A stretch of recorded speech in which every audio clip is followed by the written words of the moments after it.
উফ, তাড়াতাড়ি কাজটা শেষ করে নি, খুব খিদে পেয়েছে। আর যা গরম পড়ছে, উফ, বিরক্তিকর পরিবেশ।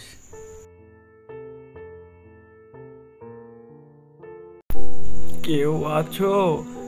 এই অভুক্ত সাধুকে একটু খেতে দেবে? 2-3 দিন হলো কিচ্ছু খেতে পাইনি।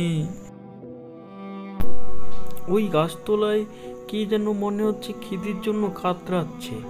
যাই, গিয়ে একটু দেখে আসি ব্যাপারটা কি হয়েছে।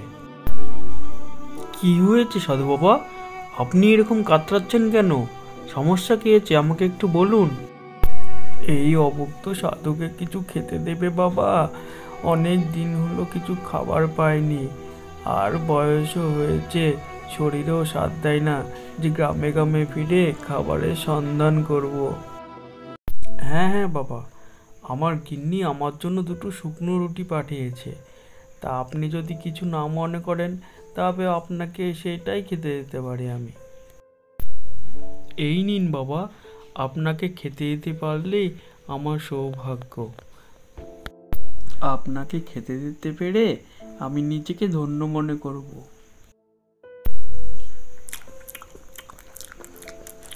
আহ, কতদিন পর খাবার পেলাম, এত সুস্বাদু খাবার, পেটে খুব তৃপ্তি পেলাম।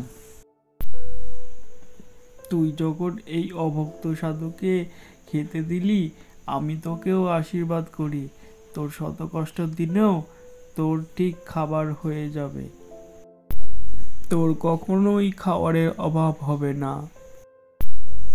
কিন্তু তোর বাড়ির পেছনে যে তাল গাছগুলো আছে, সেগুলো কখনোই কাটবি না, সেগুলোই তোর খাবারের জোগাড় করে দেবে।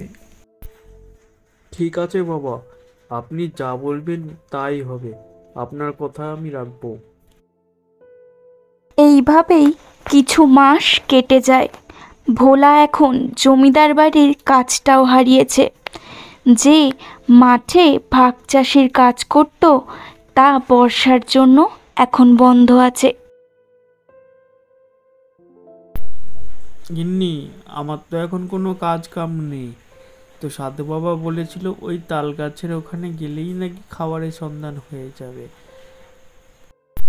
যাও, গিয়ে আমাদের ওই একমাত্র সম্বল তাল বাগানে গিয়ে ঘুরে এসো। সাধুর কথাই ঠিক হলো।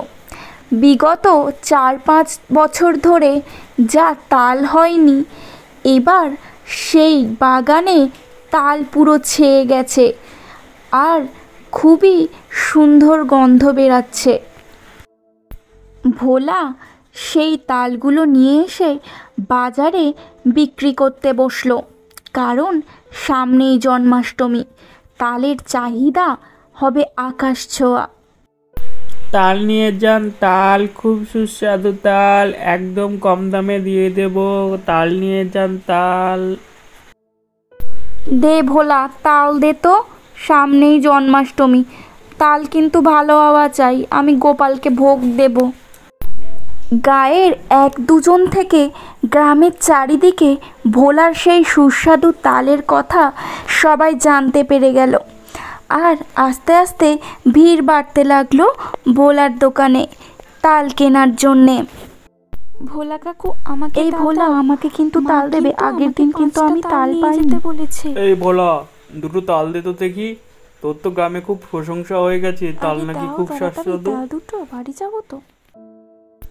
হ্যাঁ হ্যাঁ, তোমরা সবাই একটু অপেক্ষা করো, আমি সবাইকেই দেব, একটু অপেক্ষা করো। গিন্নি, সাধু বাবা ঠিকই বলেছিল, এই তাল গাছ থাকতে আমাদের কোনো অভাব হবে না। এইভাবেই ভোলা তার স্ত্রীকে নিয়ে সুখে শান্তিতে ঘর সংসার করতে লাগলো।